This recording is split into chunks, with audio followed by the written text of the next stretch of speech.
y se pierde en el crimen o en alguna actividad insensata, o, o se pierde simplemente en no querer escuchar, ¿no? Porque no le interesa, ¿no? Yo creo que tiene mucho que ver con lo que está pasando a nivel psicosocial en todo el mundo, ¿no? Una crisis económica devastadora y acompañada de una serie de crisis ecológicas y epidémicas y una guerra creciente en Afganistán, en Medio Oriente, etcétera, etcétera, que hace que la juventud tenga, no digamos la juventud que está padeciendo esas guerras, ¿no?, en aquellos países, sino la juventud de todo el mundo, ¿no?, que son testigos de estos hechos, sienten, consciente o inconscientemente, ¿no?, ese sabor de desolación, ¿no?, de desamparo, que creo que toda persona inteligente puede tener frente a la situación mundial actual, ¿no? Entonces, claro, lo que estamos ofreciendo no tiene sentido, ¿no? No me molestes, ¿no? Algo de eso creo que hay también, además de lo que dije antes, ¿no? Tiene un nombre eso, ¿verdad? Y sí, es como una postración psicológica, ¿no? Una metadepresión, le llamo yo. Una metadepresión que no es una depresión en la cual se pierde el sueño, sino una depresión que no necesita medicamento, pero que en la cual se pierde hasta el deseo de vivir y el deseo de hacer cosas, ¿no?, que puede tener cualquier joven sano, ¿no? Sí.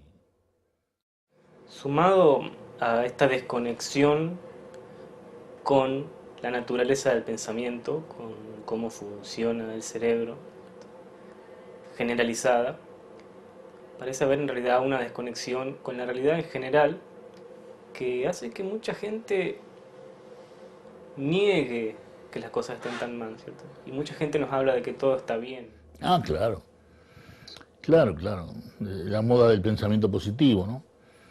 Que es la moda del avestruz que esconde la cabeza para no ver al cazador. Yo creo que el pensamiento positivo no nos viene nada bien en una situación tan precaria de la humanidad en todas sus actividades, ¿no? Aún la ciencia está empobrecida por falta de apoyo en la mayoría de los países. Y no hablemos de la educación, las adquisiciones obreras del siglo XX, que fue una pequeña vacación anual de 15 días, ¿no? O la jubilación, ¿no? Es un pequeño y precario alivio a la vejez. Todo eso se está perdiendo. Y entonces yo no creo que se pueda decir que todo está bien cuando cosas tan groseras como esas están ocurriendo frente a nuestras narices. Y entonces digo, no todo está bien. Tenemos que prestarle atención a todo eso que estamos perdiendo después de haberlo adquirido con mucha sangre en muchos casos y mucha desesperación en otros. Y yo digo, no todo está bien. Pienso que tenemos que prestarle atención a la educación, de lo contrario no vamos a tener absolutamente nada, no vamos a tener una civilización. Tenemos que prestarle atención a todos esos apoyos que necesita un niño para crecer, su familia, ¿no?, su padre, su madre, su escuela. Eso tiene que mantener su integridad, mantener su cohesión, mantener sus comunicaciones, ¿no?, de escuela con el hogar con el trabajo de papá, el hogar con lo que pueda hacer mamá dentro o fuera del hogar. Todos esos elementos básicos de la vida humana están desbaratados. Entonces no podemos sorprendernos de que haya crecido el suicidio juvenil y el homicidio juvenil y el desorden social que llega hasta un punto casi caótico, ¿no? Sí, todo eso no tendría que sorprendernos cuando vemos la caída de la educación, de la familia, en fin, de las cosas básicas de una civilización, ¿no?, de los cuidados de salud que tiene que tener un gobierno con su pueblo, etcétera, etcétera. Todo eso se está desplomando y no tenemos que ser tan indiferentes ante estos hechos porque son preocupantes, ¿no? Sin eso la humanidad deja de vivir en una civilización y comienza a vivir otra vez en algo muy parecido a la barbarie, ¿no? Sí, muy parecido a la barbarie.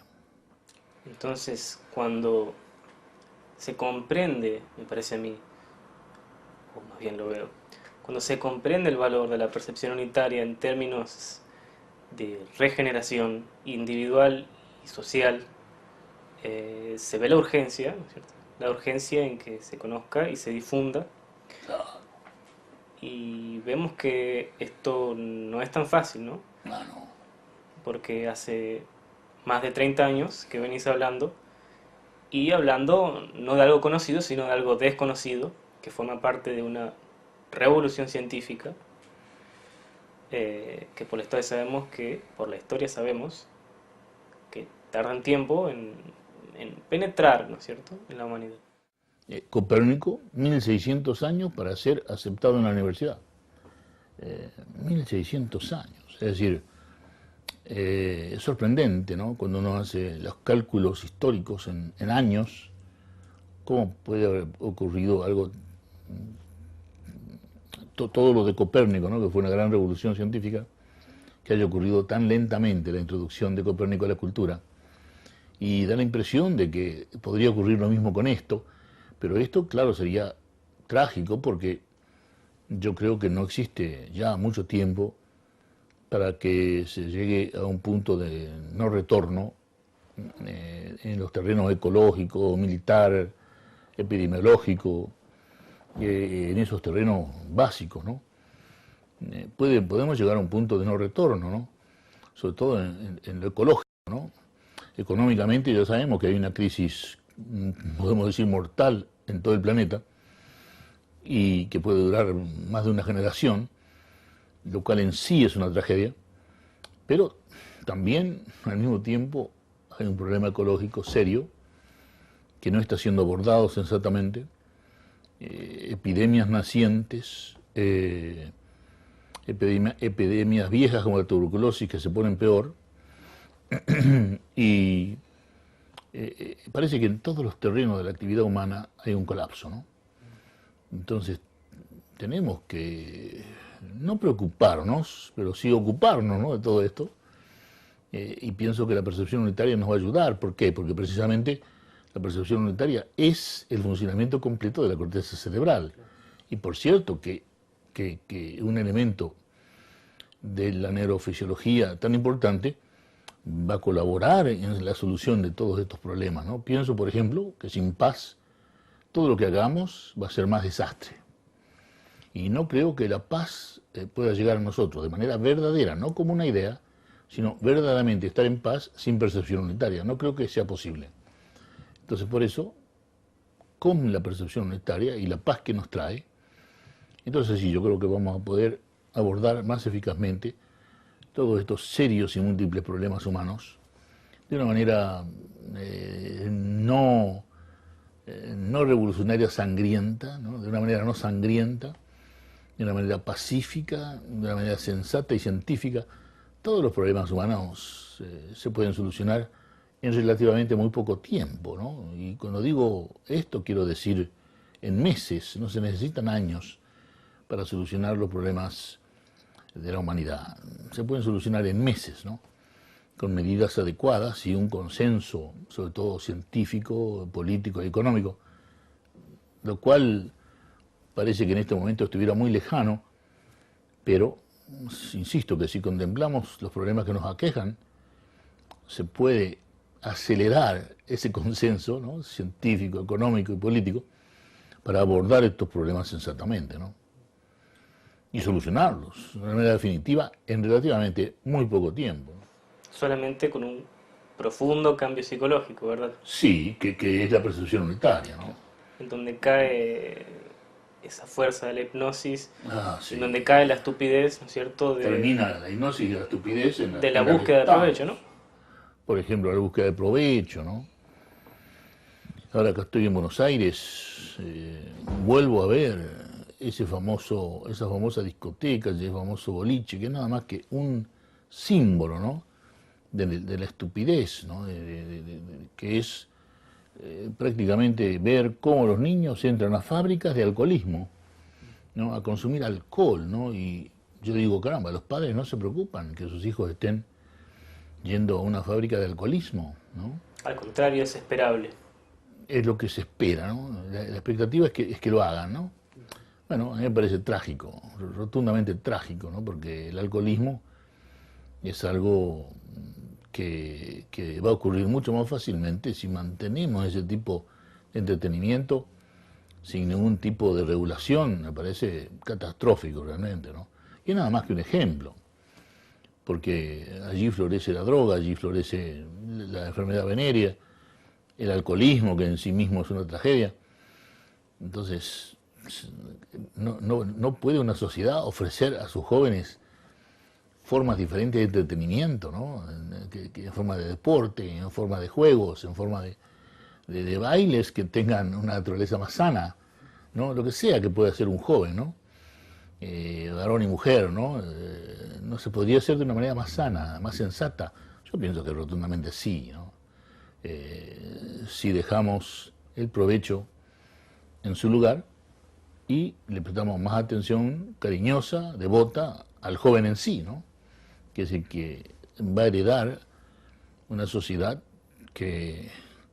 cuya naturaleza depende en buena parte de nosotros, ¿no?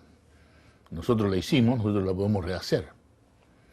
Sí, y la podemos rehacer con este cambio psicológico de la percepción unitaria, con la paz que trae y con los elementos científicos que ya existen. Tenemos todos los elementos para hacer la sociedad necesaria, la sociedad viable, la sociedad sana para estos jóvenes que se están, honestamente, yo creo, degenerando.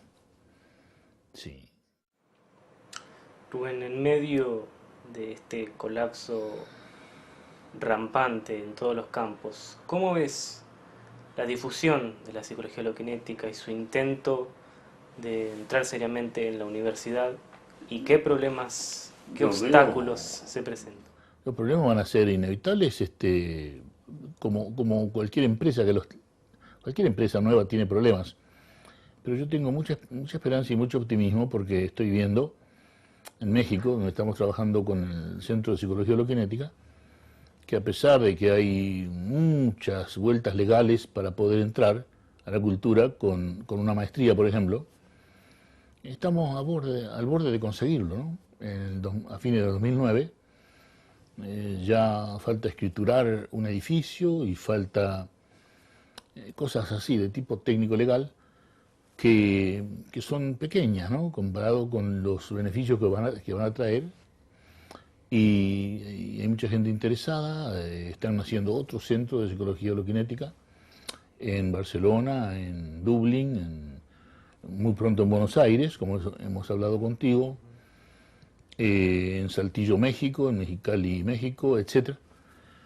Yo digo que sí, que se nota una especie de pequeña efervescencia en un movimiento pionero, y eso me da mucha esperanza de que continúe con este mismo ritmo, casi acelerado comparado con el ritmo que yo viví como iniciador de esto, junto a BOM.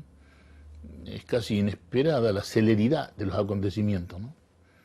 Y pienso que la maestría en relativamente poco tiempo para mí serían 2 o 3 años, ya podría estar instalada y sería el comienzo de muchos maestros y de mucha difusión de esta psicología, ¿no?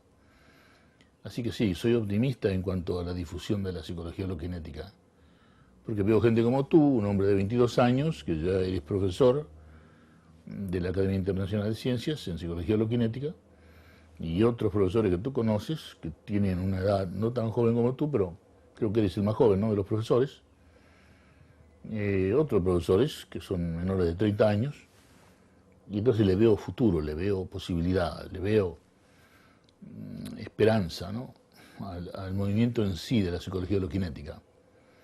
Y por eso le veo esperanza también a una reconstitución o restauración de la sociedad humana planetaria. No me refiero solamente a la Argentina. A la restauración de la sociedad humana planetaria también lo veo posible. Y bueno, en eso estamos y tenemos que continuar de manera pacífica, ¿no? Propiciando esa restauración, ¿no?